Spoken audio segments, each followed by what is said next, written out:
Amigos de la Guayaba, sean todos bienvenidos una vez más, como todos los jueves, cuando hacemos nuestros estrenos para subir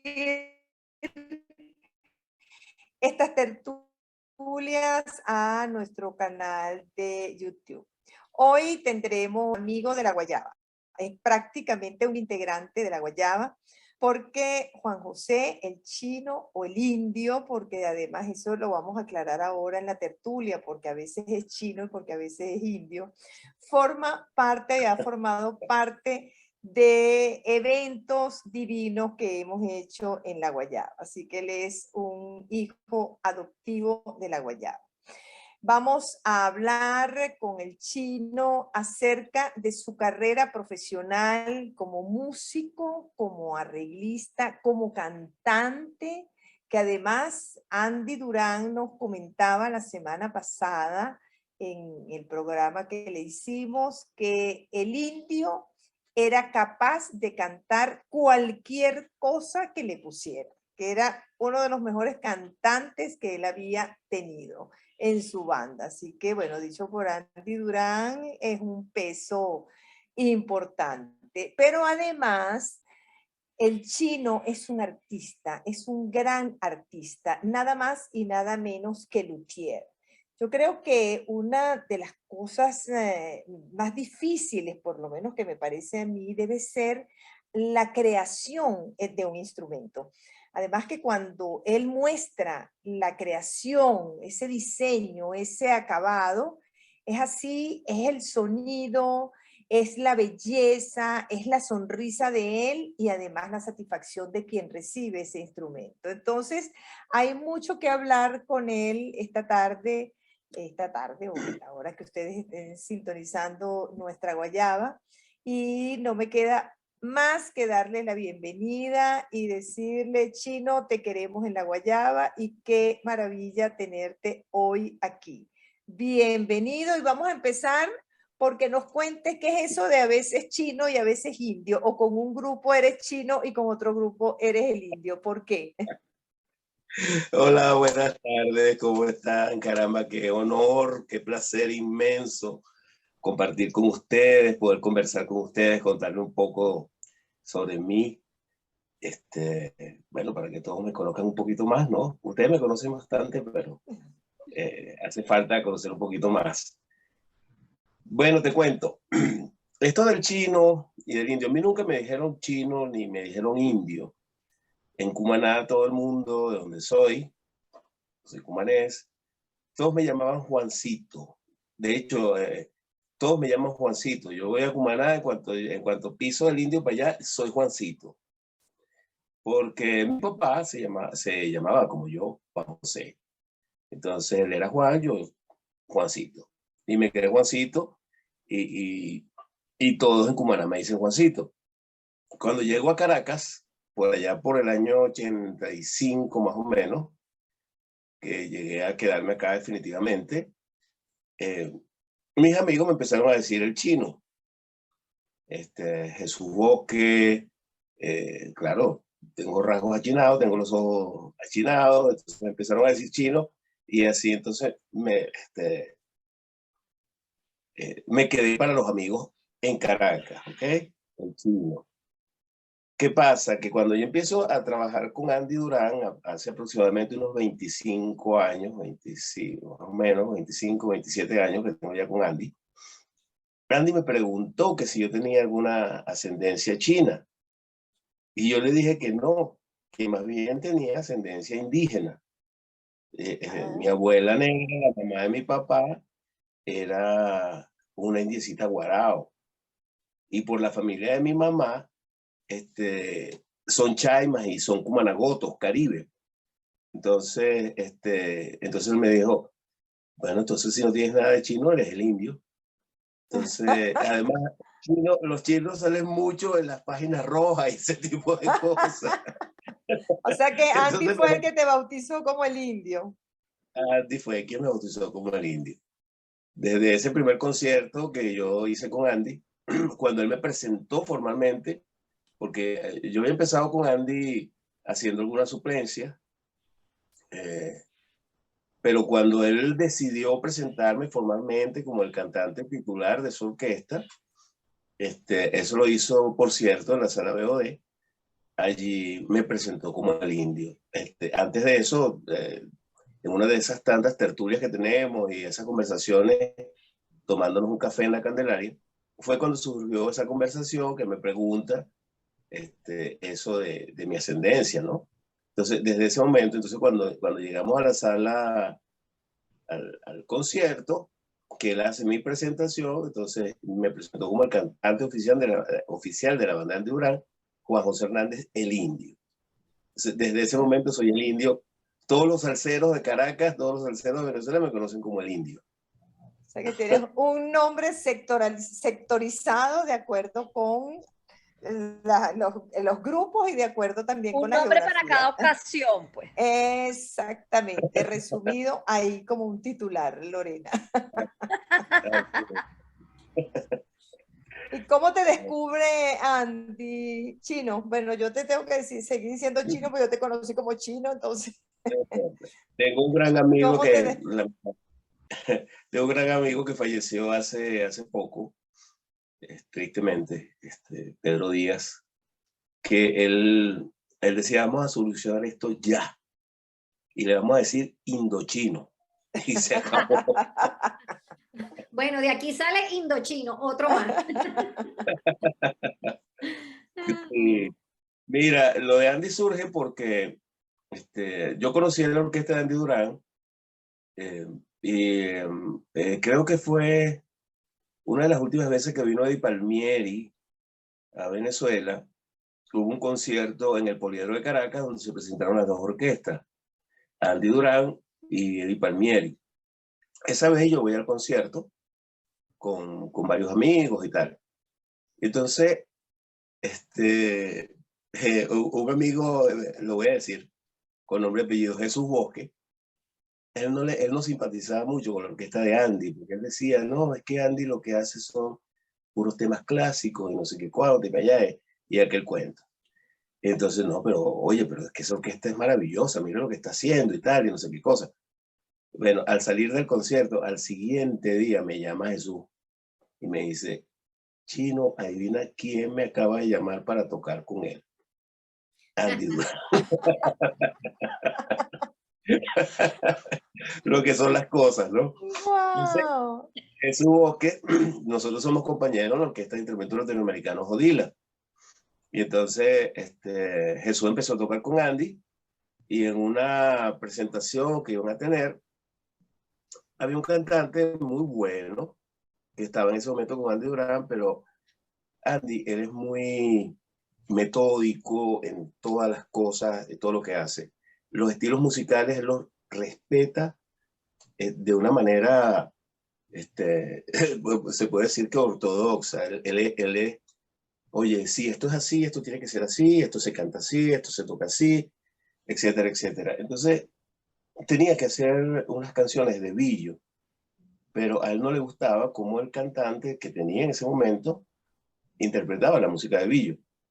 Y entonces le comentó a Jesús Bosque un día eso, entonces Andy le dice, Jesús le dice, mira, con nosotros en Odila está un amigo, un muchacho que viene de Cumaná, que canta muy bien, deberías probarlo, a ver qué te parece. Entonces Andy me llamó esa misma noche a mi casa y me invitó a la suya. Me dice, oye, tengo Jesús Bosque, me acaba de recomendarte, y me gustaría conversar contigo, tengo unas presentaciones, a ver si... Yo, ¿cómo no? Con todo el gusto del mundo. Y fui a su casa. En ese momento yo vivía en el centro de Caracas, y estaba muy cerquita de la Candelaria.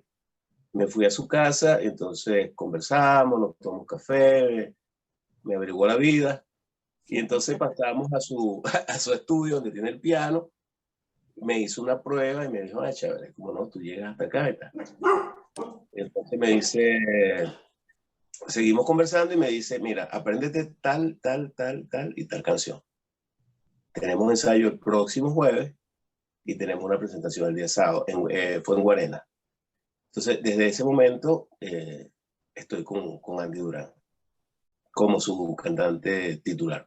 con toda esa virtuosidad de ser músico, luthier, ¿qué es lo que más te gusta hacer?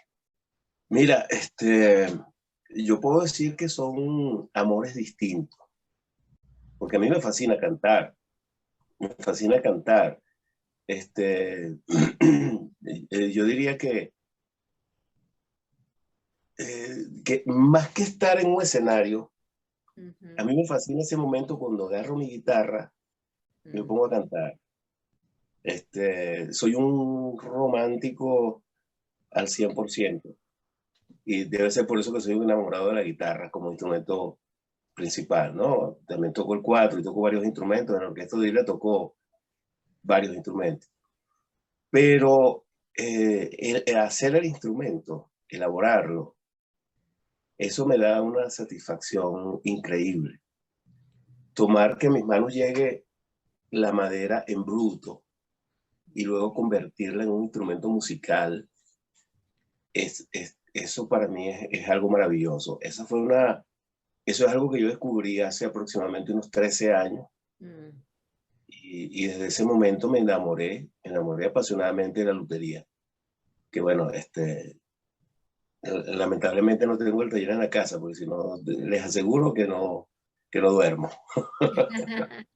Mira, y Sí. sobre los luthiers, porque yo entiendo que la lutería y los luthiers son personas con un temperamento y tienen unos rasgos, tienen unas características, debe ser por el mismo tiempo lo cuidadoso y lo detallista que tienes que ser para trabajar un instrumento. Yo he tenido la suerte de poder estar en un taller de un luthier y toda aquella cantidad de cajitas con cositas, montones, los cuerpos de los violines, de las guitarras, de los instrumentos, o sea, los esqueletos. Me parece que es una cosa absolutamente fascinante. Ahora, ¿cómo se lleva este trabajo de lutería ahora aquí en Venezuela en estos tiempos que han sido, bueno, han sido bastante complejos los últimos tiempos? Entonces, ¿cómo llevas la lutería ahí? Mira, no, en este momento no es fácil, ¿no? Por la situación económica. Yo recuerdo que cuando yo empecé a trabajar la lutería, estábamos en un mejor momento, aunque ya veníamos en picada, pero sigue siendo un mejor momento donde un músico puede tener la capacidad para comprar un instrumento musical. En la actualidad, bueno, yo llegué a vender instrumentos musicales a muy buen precio.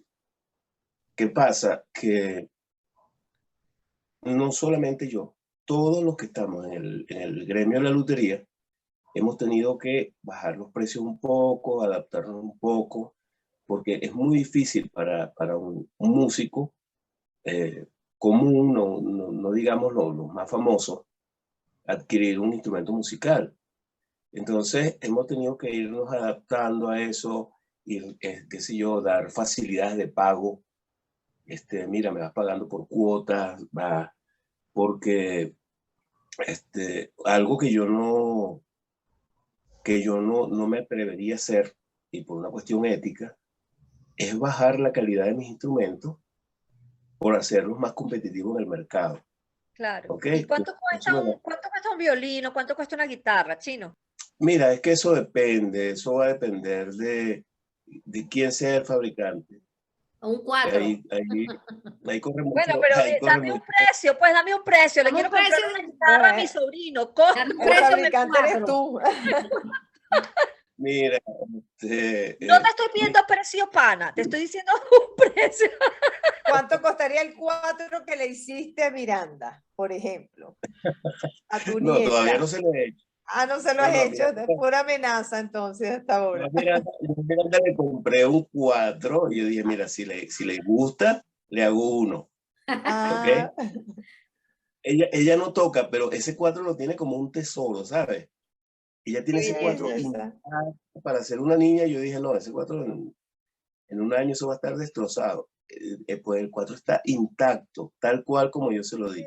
Y ella lo Qué toca, ella belleza. agarra, lo toca y eso, pero ella cuida su cuatro, esa es su joya que le regaló su abuelo. Y hablando de Entonces, eso, hablando de la familia, dices que vienes de Cumaná, ¿en tu familia hay esa tradición de lutería, de ser músicos? Porque Cumaná bueno, el oriente, aparte del oriente, que siempre ha sido muy fecundo también en términos de música. Para ti, en tu experiencia, ¿qué te ha dado Cumaná en ese sentido? mira, por el lado de mi mamá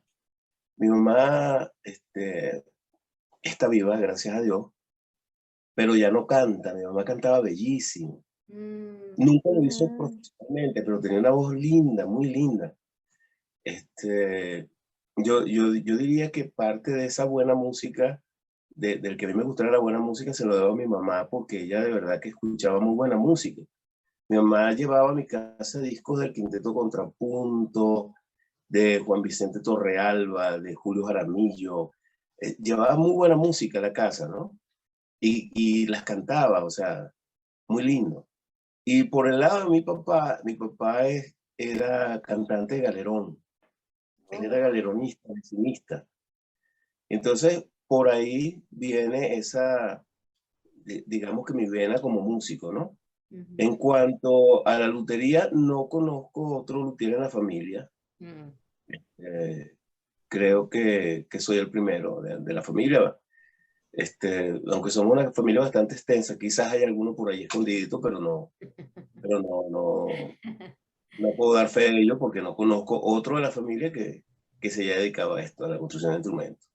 Chino, y siguiendo con la lotería, que bueno, es algo que de verdad me encanta ver de todo esto y lo que comentaba Lorena, creo que quedó un poquito en el aire y yo quiero recoger otra vez lo que ella hablaba de su visita a una lutería, todas las cosas que ella veía, todas las piezas. Y tú decías que hace 15 años pues te dedicaste a esto, pero para dedicarse a esto hay que tener un talento, es decir, tú eres músico y ya por allí, digamos, tienes una parte ganada, pero luego tiene que haber un talento, digamos, de ebanista, digamos, un talento artístico que no es nada más que yo aprendo a hacer lutería y ya hago unas guitarras maravillosas. Entonces, ¿dónde aprendiste tú esto? ¿Cómo, de dónde salió esto y cómo lo aprendiste? Porque Bueno, creo que eres uno de los mejores luthier por lo que he oído y he sabido, eres uno de los mejores luthier que hay aquí. bueno, gracias a Dios he tenido muy buenas críticas con respecto a la lutería, ¿no? Yo tengo una particularidad que es es que cuando algo me gusta, me dedico al 100%. Y siempre, siempre, siempre trato de mejorar y mejorar y mejorar en búsqueda de la excelencia. Eso es lo que yo siempre he procurado. Y en esto de la lutería también. Cuando yo empecé a estudiar lutería, imagínate, yo empecé a estudiar en la Universidad Bolivariana, porque allí estaba la sede de la Orquesta Odila. Y yo pertenezco a la Odila hace 35 años más o menos. Entonces, estando allí un taller de lutería, Israel, el director, le comentó a Jesús Boque una vez: oye, dile a tu amigo que ya puede venir a inscribirse en lutería. Y, y entonces yo le pregunté: ya va, espérate, eso no es para estudiantes de acá de la universidad. Me dice: no, eso es para gente de la comunidad, el que quiera puede venir y puede aprender. Entonces, desde hace tiempo yo traía esa inquietud. De hecho, yo he hablado con un amigo de Cumaná y le había dicho que yo quería tomar clases de lutería con él. ¿Okay? No se pudo porque él está allá, yo estoy acá, viajar constantemente era un poco difícil. Pero entonces se me presentó esa oportunidad allá en la universidad y, y empecé a estudiar allí. Me tocó un maestro maravilloso que ya no está entre nosotros, al cual recuerdo siempre porque le debo muchísimo. Nos hicimos amigos, éramos hermanos prácticamente, que es el maestro Felipe Antero Hernández. Un señor al que quise y quiero muchísimo. Y entonces cuando yo empecé a estudiar con él, bueno, éramos varios en el curso, yo empecé a comprar herramientas, cualquier cosita que yo veía que servía. Entonces me metía en internet, investigaba, en YouTube veía lo que tenían en los talleres de lutería, ese tipo de cosas, me metía en páginas, empecé a ver. Y entonces en ese momento todavía se podía usar aquel famoso cupo Cadivi, ¿se recuerdan? ¿Se acuerdan de eso? No quiero ni Totalmente. recordarme, Chino. Eso sí, era, pero sí. eso era que yo hacía mi lista y yo me metía en las páginas y veía, quiero esto, y en cuanto listo, está el cupo abierto, ya estaba gastado. Enseguida mis pobres tarjeticas de crédito ya estaban listas. Entonces yo empezaba a comprar mis herramientas, mis útiles y eso, y mi maestro Felipe me decía, de todos los estudiantes que tengo en este curso, el que va a ser luthier eres tú. Porque él veía el interés. Aparte de eso, las clases eran 2 días a la semana y yo me le metía en el taller toda la semana. Entonces lo fastidiaba, no, pero déjame aquí en un rinconcito, yo no te voy a molestar y no sé qué cosa. Y total que bueno, sí lo molestaba y él encantadísimo de la vida. De hecho, me invitaba a su casa, a su taller. Me decía, no, vente para el taller, vente los fines de semana, allá aprendes y tal. Entonces estudié con Felipe. Luego Felipe enferma e ingresa a las clases de lutería Cosme López Garnier, que es uno de los luthiers más consagrados de este país. Yo lo respeto muchísimo, es el luthier que yo más respeto, no porque haya sido uno de mis maestros, sino porque es una excelente persona y un profesional a carta cabal. También aprendí muchísimo de él. Fueron mis 2 maestros de lutería. ¿Ok? Y yo me pongo a sacar cuenta de todo lo que yo tengo, lo que pude invertir en ese momento, en herramientas, en maquinaria, en todo ese tipo de cosas. Oye, y hay que hacer una inversión fuerte. No es una profesión económica, ¿ok? Porque la inversión en materiales, la inversión en herramientas, en útiles, es bastante costosa. Pero bueno, yo afortunadamente lo pude hacer y tengo todo, lo que se necesita para trabajar la lutería, bien. Y ahora eres maestro. Ahora enseñas Sí, tú. bueno, esa fue una broma que me echaron estos 2 señores, estos 2 maestros que yo tuve. Bueno, Bueno, es alguna manera de devolver, ¿no? Exacto. Esa generosidad con la que tú entraste en la lutería y entonces es también traspasar ese conocimiento y ese amor, ¿no? Y el Sí, reconocimiento como un discípulo destacado para eso. Claro. claro, imagínate cuando Felipe enferma, mi maestro, él habla con el director general de cultura y le dice, mira, yo no puedo continuar, por lo menos por una temporada, me tengo que ir, pero yo tengo un alumno en el taller que está en plena capacidad de dar las clases, de asumir la responsabilidad como el instructor. En ese momento, el director de cultura como que no le creyó mucho a Felipe y llaman a Cosme López. ¿Ok? Gracias a Dios que llaman a Cosme. Aprendí muchísimo con él. Y entonces, pero Cosme no es muy dado claro, tiene muchísimo trabajo, tiene mucha demanda. Entonces, perder el tiempo, no es perder el tiempo, porque yo considero que lo que uno enseña, el conocimiento que uno transmite, uno no está perdiendo el tiempo, ¿no? Pero sí le restaba horas de trabajo en su taller, y entonces él sí le dijo, mira, yo me voy, yo no puedo seguir aquí, Juan José Hernández está en la capacidad de asumir la responsabilidad. Y entonces esa vez sí me aceptaron como el instructor. Yo apenas tenía 3 años estudiando lutería y desde ese momento me quedé en ese proceso de formación de nuevas personas en el arte de la lutería. Ya ¿Y con cuál las Sí, fue ya. dos tu primera- recomendaciones de esos dos profesores, ya no podían Ya. decir que no en la segunda. Sí. Chino, ¿y cuál fue tu primera pieza? ¿Cómo fue esa experiencia de la primera pieza? Y si todavía la conservas, y si estás en tu taller, me encantaría verla. Sí se puede ver porque está en la universidad, ¿ok? En el Ah, momento cuando yo estudié, en el momento cuando yo estudié, en la universidad hacía todo el aporte. Ellos aportaban desde la madera y hasta los insumos, materiales, todo lo que se necesitaba para construir el instrumento musical, lo aportaba la universidad. Pero el instrumento terminado se quedaba en la universidad. ah, Lo utilizaban en los núcleos de expresión musical. Entonces, mis dos primeros instrumentos fueron un cuatro venezolano, que está allá y se usa, y una guitarra fue el segundo instrumento que yo construí. Y ambos instrumentos están allá. De hecho, yo puedo decir con orgullo que cuando hice mi segundo nivel, que fue el nivel en el que hice la guitarra, la única guitarra que se terminó fue la mía. Las otras guitarras están a medio hacer, todavía están allá. Dios. Siendo imagínate. 6 guitarras en ese momento y una sola guitarra se terminó, que es la que yo hice y está en uso ya en la universidad. Así que las pueden ver. Mira, A no mí se me, nos ha olvidado la pregunta de cuánto vale un 4, aunque sea aproximado. No De te otro preocupes. luthier, no tuyo, un 4 de una tienda, pues. Exacto. No, no, no, no. Esta Aproximado es de la tienda. mercado.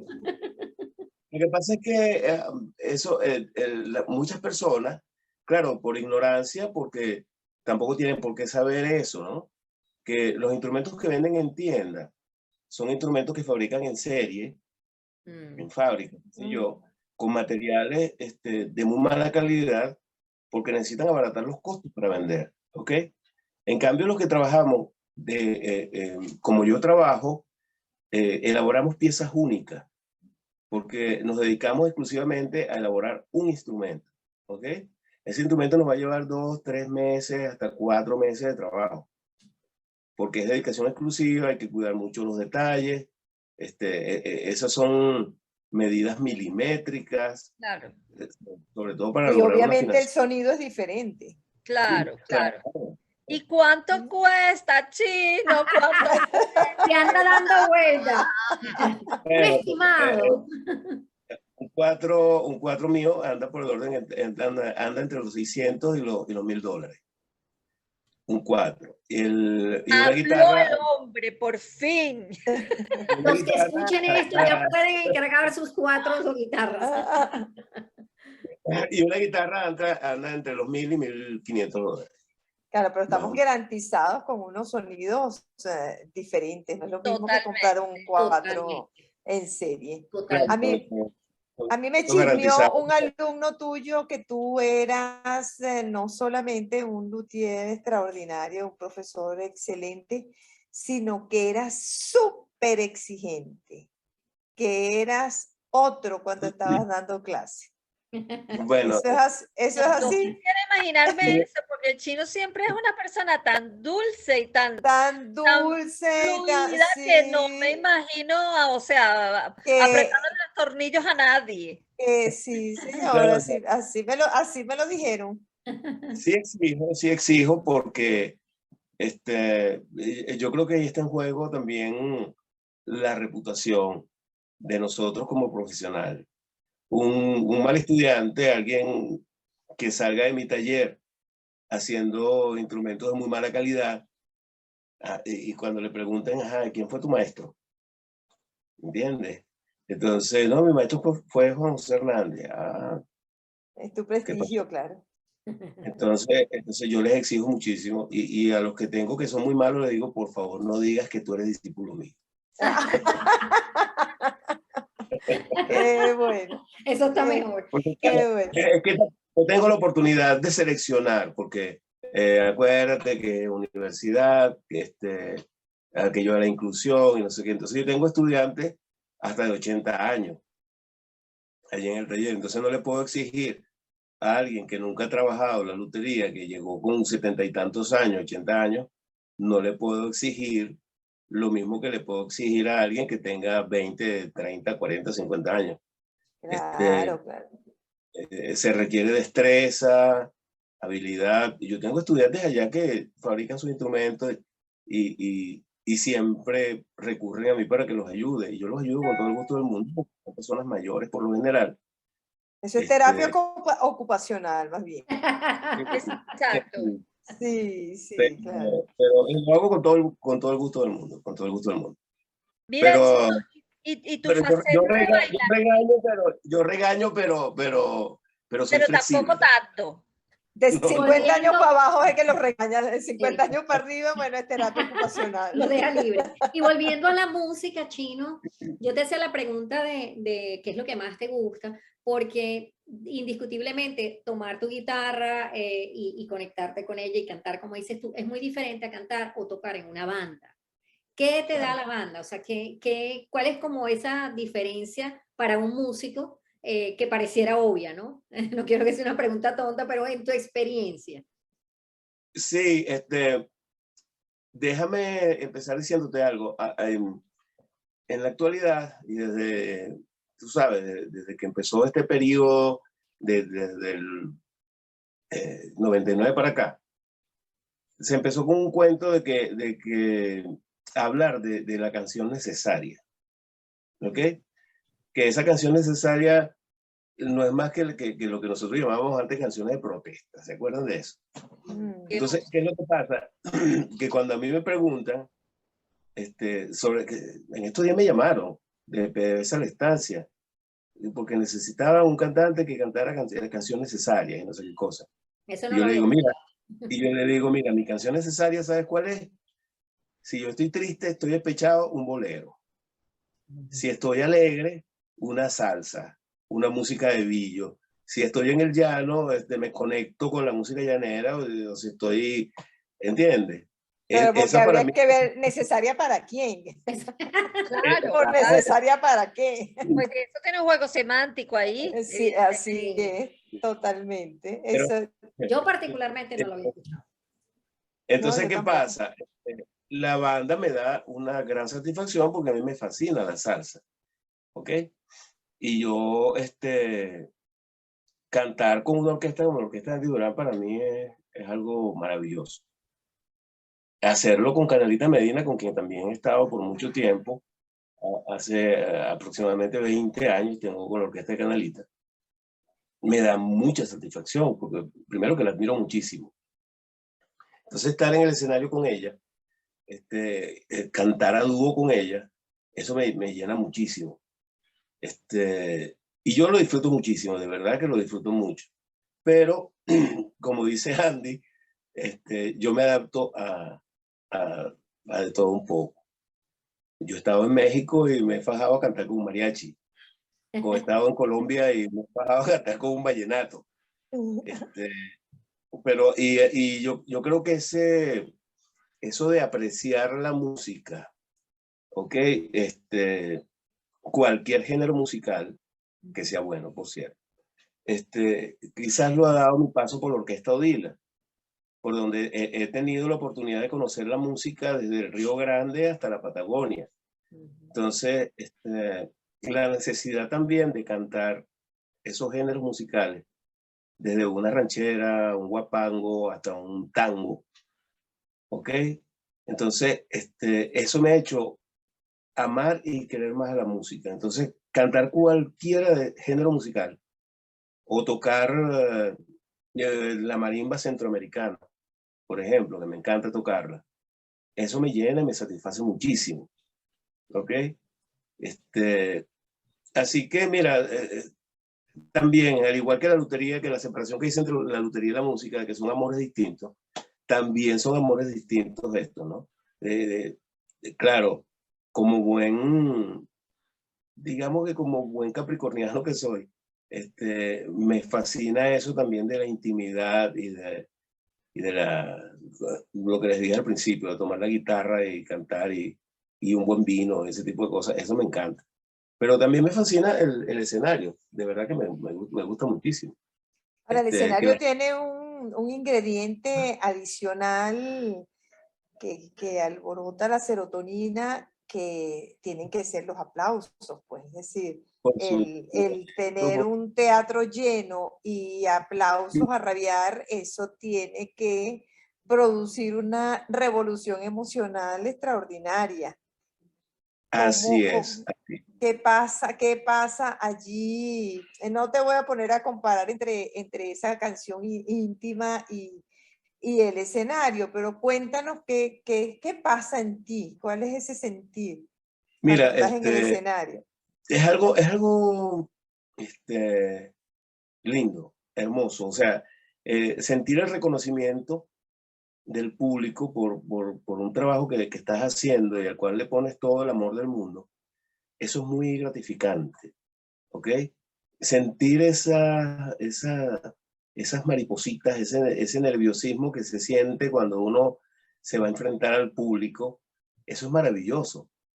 Yo dije, en estos días estaba conversando con una amiga que es cantante y llegamos a esa conclusión de que, mira, cuando yo deje de sentir ese escalofrío que siento, ese temor así cuando voy a salir al escenario, cuando lo deje de sentir me retiro, porque ya el alma, o sea, ya no va a tener sentido para mí cantar, ¿entiendes? Entonces, hacerlo, enfrentarse al público, es de verdad que lo llena uno con una adrenalina y algo, oye, tengo que hacerlo bien, este público está pagando, este público se merece lo mejor, entonces yo tengo que dar lo mejor de mí.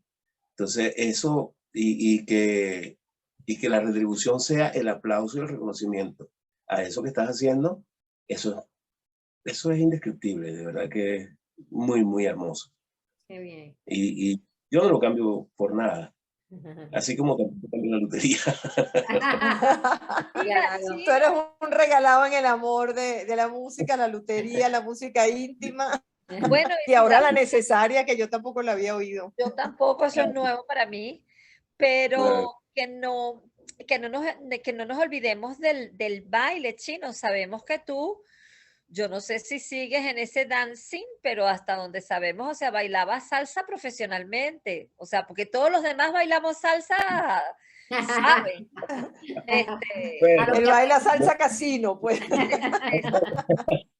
No que bailo profesionalmente, en realidad lo que estuve haciendo fue estudiando, porque considero que es parte de la preparación que debemos tener como artistas. ¿Ok? Entonces, estar en un escenario y tirar 4 pasos garabateados ahí tampoco se ve bien. Tampoco se ve bien. Entonces, por eso, esa fue una de las razones por las cuales empecé a estudiar baile formalmente, porque en las casas, bueno, echamos un pie y qué sé yo, pero hacerlo ya de manera profesional, en un escenario, cuidar detalles y todo ese tipo de cosas, es otra cosa. Entonces, por eso fue que yo empecé a estudiar baile. No es que bailo profesionalmente. Bueno, ¿okay? pero es que quien estudia se hace profesional, porque por ejemplo, nosotras bailamos, pero nosotros somos bailadoras de sala, pero de casa. No hemos estudiado. Pero tú estudias y evidentemente sí es profesional a mi modo de ver, ¿no? Porque lo has estudiado. Ah, bueno, a lo mejor eso complementa tu performance en la orquesta como cantante y como músico en las cosas que haces, pero es profesional, pienso yo. ¿Y eso no te incitó a ello, Andy, que es un gran bailarín? Sabes que nosotros empezamos casi iguales. Andy empezó como 1 o 2 meses antes que yo. Lo que pasa es que yo tocaba en un restaurante de la Candelaria y allí siempre iba una pareja de baile, ¿ok? Que ellos echaban un pie de vez en cuando, pero ellos iban más a vernos tocar que a bailar. Entonces, pero en algún momento se ponían a bailar y lo hacían muy bien.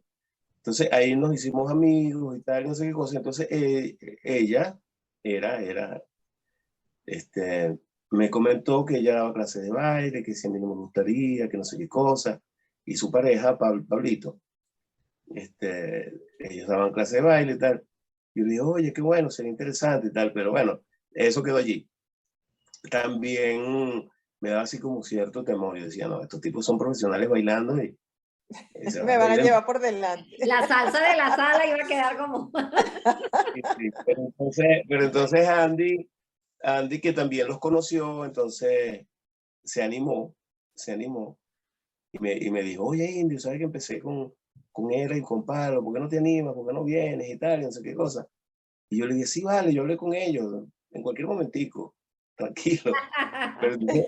Pero pasaron 2 meses de eso y como a los 2 meses fui y me incorporé con ellos. Hasta que llegó la pandemia. Y acabó con todo, como el Barbarazo. Chino, Bueno, una pregunta. acabó hasta con esa pareja. ¿O sí? Sí, ellos se separaron. Entonces,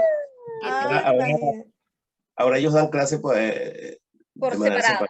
separada. Uno da clase de bolero y otro de guaguancó. Chino, comentaste que en Odila tocabas diferentes instrumentos. ¿Cuáles son esos instrumentos? Y eres un gran salsero también, te encanta la salsa. Desde tu perspectiva, ¿cuál ha sido para ti la mejor época de la salsa? La mejor época de la salsa. Yo diría que la salsa de los 70. ¿Ok? Finales de los 60, claro. La salsa de los 60, la música de los 60, yo la empecé a conocer luego, porque yo era un niño en esa época. Me involucré más con la salsa de los 70. Considero que ha sido la mejor por lo menos de la época que yo he vivido. Somos, los 80 también tuvo buena salsa, tuvo buenos representantes de la salsa. Bueno, de esa época de los 80 vienen Santa Rosa, Tony Vega, y una gran cantidad de cantantes que son de verdad muy buenos, ¿no? Y orquestas también. Pero se siguen manteniendo esas orquestas que nacieron por allá por los 60, Gran Combo de Puerto Rico, Sonora Ponceña, Willy Rosario, bueno, ya Rey Barreto falleció, Roena también falleció, pero queda ese legado que dejaron, ¿no? De esa buena salsa que al día de hoy, por ejemplo, yo voy a poner salsa y básicamente escucha esa salsa de finales de los 60 y los 70. También, por supuesto, en una fiesta que yo haga, puedes escuchar tranquilamente a Tito Rodríguez. Yo tengo como 40 discos de Tito. Tito Puente, Machito, Benny Moré, qué sé yo. Esa época de verdad que fue, yo considero que ha sido la época de oro de la música bailable, pues de la música caribeña nuestra, ¿no? Paradójicamente, Chino, en esa época que está señalando, era la salsa de alguna manera estaba, yo no diría que cuestionada, pero sí estaba como un poco arrimada hacia cierto sector de la población, así como el bolero era para los viejos, la salsa era para un estrato social distinto porque estaba avasallante la música en inglés y por otra parte la balada entonces, ¿cómo se veía? O sea, ¿cómo era? Música con la que yo conviví también y me gustaba muchísimo. Claro, pero estaba como estratificada la música. Estaba el bolero por un lado, la salsa por otro y la música en inglés era de otra manera. Entonces, eran como estaban como encontradas además. Entonces, ¿cómo hacías tú para permear entre una música y otra? Porque socialmente estaba visto de maneras distintas, eran miradas diferentes las tres. Sí, bueno, era mi época de bachillerato en los 70, ¿verdad?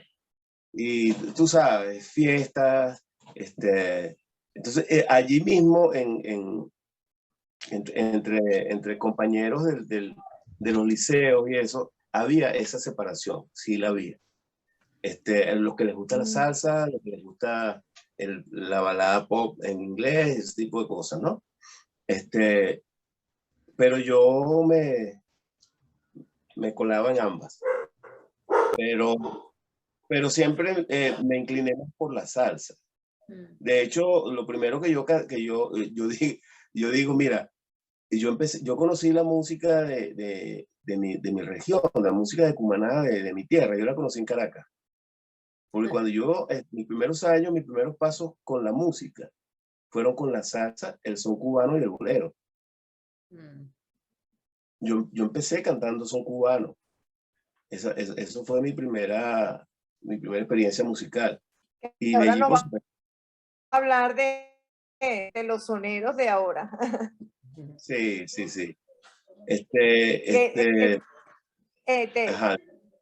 Que la Fania es la que abre un poco las puertas a la salsa. Un poco no, es la que dispara la salsa abiertamente aquí, por lo menos en Venezuela y en Latinoamérica, ¿no? Es que la salsa como salsa nace con la Fania. En eso tenemos que estar claro. Por supuesto que se venía haciendo música de los 40, 50, 60. La orquesta, la Sonora Ponceña nace en los años 50, por ejemplo. Y venían haciendo música, pero no se les llamaba salsa. También estaba Tito Rodríguez, estaba Puente, estaba Machito, estaban la orquesta de Willy Rosario también venía de esa época. El Gran Combo nace por allá por los 60, 62, creo que nace el Gran Combo. Pero en ese momento no se le llamaba salsa. A finales de los 60 es cuando nace la Fania, es cuando empieza la salsa como un boom, ¿ok? Que sigue, tú sabes, aquella disyuntiva, que si nació allá, que si nació acá. La salsa nació en Nueva York. Y de eso tenemos que estar claros, que si se le empezó a llamar salsa porque Frida Danilo tenía un programa así, aquí y tal, está bien, pero la salsa como movimiento musical nace en Nueva York. Claro, que es ese concepto donde están todos los grupos, todos los músicos allí y es lo que abre además las puertas a las discotecas y entonces se hace potable. ¿Perdón? Esa confluencia de nacionalidades, de músicos de diferentes nacionalidades. Se mezclaron la música caribeña con los músicos norteamericanos de jazz y del pop, por ejemplo, porque uno de los mejores trombonistas de la salsa, que era Buddy Rogers, venía de Tierra, Viento y Fuego, por ejemplo. Y así, qué interesante, no sabía. Sí, y así como hay muchos músicos del jazz que se fueron incorporando. Es una gran fusión allí, sí. Claro. Y ese sonido urbano, ese movimiento, porque la salsa, tú escuchas, por ejemplo, la música de Benny Moré, que es una música maravillosa, que a mí me encanta, pero tú sientes lo rural, lo campesino en la música del Benny, o de Arsenio Rodríguez, o de esos músicos y orquestas cubanas, pero lo que sale de Nueva York ya es otra cosa, y ahí sin duda. es la canción que canta Héctor Lavoe, de Juanito Limaña, en la calle es una selva de cemento y no sé qué cosa, y para allá, esa es la salsa. O sea, todo eso tiene que ver con lo urbano, con el barrio. Los temas son urbanos, las letras, todo. Las letras de la protesta, sí, surge Rubén Blades, sí. De las actividades, de los hechos que cantan, ¿no? Que narran. Así es, ya se nos está agotando el tiempo, pero antes de terminar esta tertulia tan divina, yo quisiera que el Chino nos hablara, porque habló del son ahorita, que nos hablara de ese grupo de son que tiene, que están sonando y dónde los podemos ir a ver, dónde está José Luis Saúd, está... Cuéntanos, háblanos de ese. ¿Es un cuarteto, es un trío, es...? Es un quinteto. Un quinteto. Cuéntanos dónde están y dónde podemos ir a verlos. Nos llamamos los 5 del son. Ese fue un proyecto que salió hace aproximadamente unos 6 años. Y PDVSA tenía hacía un ciclo de conciertos en las diferentes empresas, filiales, ese tipo de cosas, sobre todo en el oriente del país. Ellos le llamaban los jueves culturales de PDVSA. Y entonces, una amiga de José Luis, que era una coordinadora cultural, qué sé yo, de PDVSA, allá en Puerto La Cruz, le pidió un grupo musical pequeño, ¿no? Entonces, y le dijo que quería un grupo de son cubano. José Luis me llama, armamos los 5 del son. Ellos querían un grupo que fuera didáctico también. Entonces, nosotros las presentaciones que hacíamos las complementábamos con historia del son. Hablábamos de cantantes, de agrupaciones y todo ese movimiento que se generó a raíz del changüí, que es donde nace el son en Oriente, allá en Santiago de Cuba y todo eso, ¿no? Los jueves culturales de PDVSA se acabaron hasta que hace poco, hace aproximadamente 1 año y medio, me llamaron para una presentación, un grupo de son, querían un grupo de son más o menos con esa característica. Y entonces yo dije, mira, revivamos los 5 del son.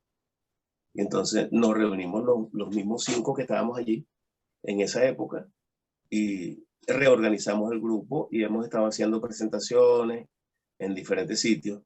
No estamos tocando en un local ni nada de eso, sino que tocamos donde nos llaman. O sea que hay que contratarte, entonces Están a la carta ustedes. hay que, Claro que- exacto, hay que poner el teléfono, Y Lorena, si vamos que es nuestra editora. si empezamos a tocar en un sitio, créanlo que ustedes van a ser las primeras en saber. Por favor. Y vamos a dejar el teléfono acá para que te llamen y bueno, para nada más divino que estar amenizados por ellos. Yo los conozco. Excelente.